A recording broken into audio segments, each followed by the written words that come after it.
Yes guys, this is video number 2, lecture number 5 English essay and video number 2। तो video number 1 के अंदर हमने discussion की है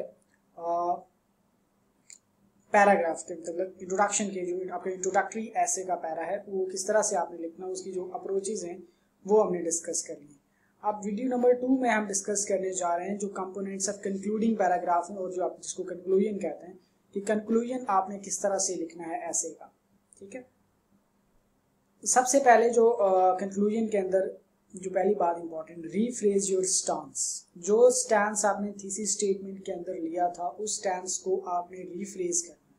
ठीक है, मैंने बताया था ना थीसिस स्टेटमेंट वैल्यू एडिशन और स्टैंस, तो आपने अपने स्टैंस को रीफ्रेज करना है। रीफ्रेज मीन के उसी स्टैंस को डिफरेंट वोकैबुलरी के साथ, डिफरेंट वर्ड्स के साथ दोबारा से आपने लिख देना है।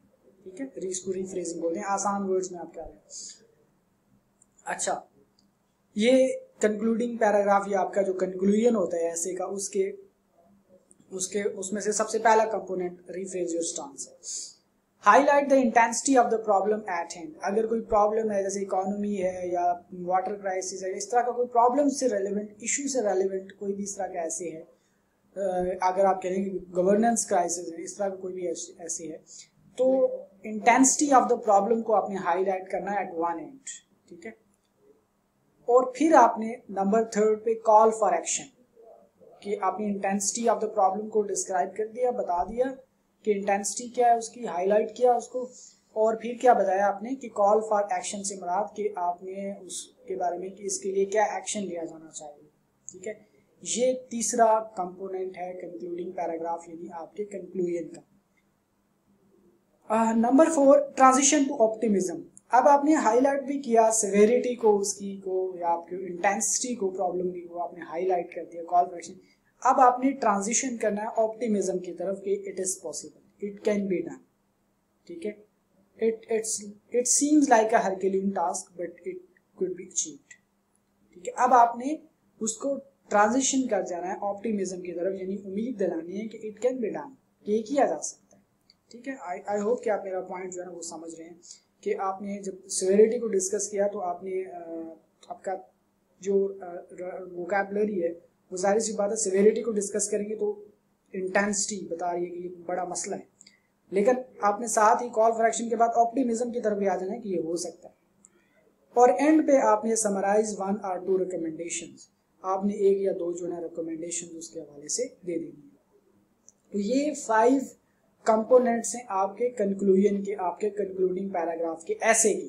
अच्छा, एक बात याद रखिएगा, जो जर्नल जो मैं आपको बता रहा हूँ, एक जर्नल पैराग्राफ लिखते हैं जो आप बाकी ऐसे में, उसकी जो कंक्लूडिंग सेंटेंस हैं, जो आपका आम जो पैराग्राफ का स्ट्रक्चर में बताता होता हूँ आपको, टॉपिक सेंटेंस है, case explanation of the topic sentence है, केसिंग पॉइंट है, और उसके बाद जो आपका कंक्लूडिंग सेंटेंस, वो कंक्लूडिंग सेंटेंस से मुराद उस पैराग्राफ के कंक्लूडिंग सेंटेंस होता है। ठीक है, यहाँ पे ये कंक्लूजन को आप बिल्कुल डिफरेंट अप्रोचेस के लिए आप अप्लाई करते हैं, उसके लिए लेते हैं different approach.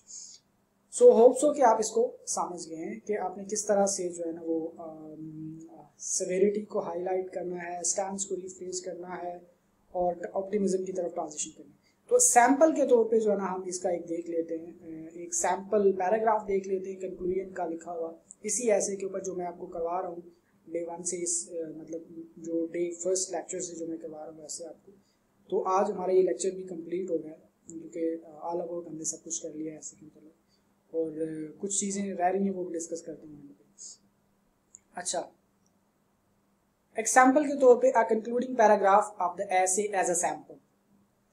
To conclude, it can be safely stated that the economic structure of Pakistan needs not only its reorientation but also demands a broadened strategy to explore the new economic dimensions. This needs to be done rapidly or else the entire nation would be near to extreme. अच्छा, अब ये देखेंगे क्या, मैंने ये अपने stance को मैंने जो है ना रिफ्रेज किया है, जो मैंने पुअर इकोनॉमी या इनफॉर्मल इकोनॉमी के हवाले से जो स्टैंस लिया था उसको मैंने क्या किया है, उसको रिफ्रेज कर दिया। ये न्यू डायमेंशंस की बात, यानी वे फॉरवर्ड भी डिस्कस कर दिया, और रीओरिएंटेशन की बात भी की, तो ये इनफॉर्मल हो गया। ठीक है, कि इनफॉर्मल है, इकोनॉमी इनफॉर्मल है, फिर उसके जब ये न्यू डायमेंशंस की बात की है तो ये मेरा स्टैंस भी आ गया कि इसको किस तरह से आपने वे फॉरवर्ड की तरफ जाना है। तो ये वाला जो यहाँ तक है कंपोनेंट, फर्स्ट कंपोनेंट यहाँ तक कंप्लीट हो रहा है कि आपने रिफ्रेश अपने स्टैंस को आपने क्या कर दिया है, रिफ्रेश कर दिया। सेकंड यहाँ से शुरू हो रहा है, this needs to be done rapidly और else the entire nation would be near to extreme danger. ये क्या है, ये आपने हाईलाइट किया इंटेंसिटी ऑफ द प्रॉब्लम को, आपने सेवेरिटी बताई है प्रॉब्लम की, जो है सेवेरिटी बता दी।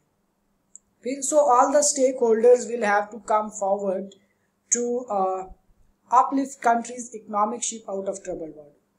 अब ये यहाँ पे आपने कॉल फॉर एक्शन बात की है, ठीक है, ये आपने नंबर 3 पे तीसरा कंपोनेंट बताया है यहाँ से, so all the stakeholders will have to come forward to uplift countries economic ship out of trouble world. ये आपका तीसरा आ गया क्या, कॉल फॉर एक्शन।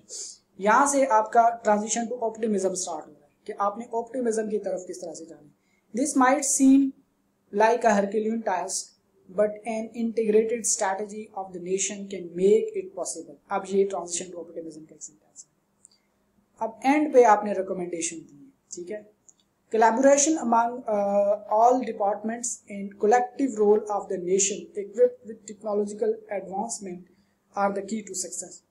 ये आपने रिकमेंड कर दिया कि क्या क्या चाहिए आपको तमाम डिपार्टमेंट्स के अंदर कोलैबोरेशन, आपस में म्यूचुअल कोलैबोरेशन चाहिए, और फिर collective role as a nation का कलेक्टिव रोल चाहिए, इक्विप्ड विद टेक्नोलॉजिकल एडवांसमेंट, मतलब टेक्नोलॉजी के यूज के साथ, एग्रीकल्चर टेक्नोलॉजी के साथ, इंडस्ट्री टेक्नोलॉजी के साथ, जो पीछे भी हमने डिस्कस किए थे ऐसे में, ठीक है, द की टू सक्सेस। तो इस तरह से आपका ये कंक्लूजन हो गया, गॉट इट।